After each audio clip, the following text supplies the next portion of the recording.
So therefore, anything to do with satellite emissions is really important. Obviously, livestock's a big part of that.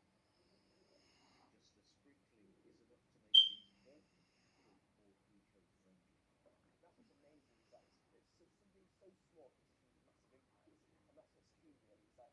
Is that you don't want to have like tons and tons of this because obviously we want it to be stealable and sustainable in both ways. And the idea is that we want to be able to incorporate as minimal amount as possible to be able to actually reduce emissions that we burn. A former University of Lincoln student is now trying to scale up his business. He's hoping to use what's called carbon offsetting to eventually offer the seaweed for free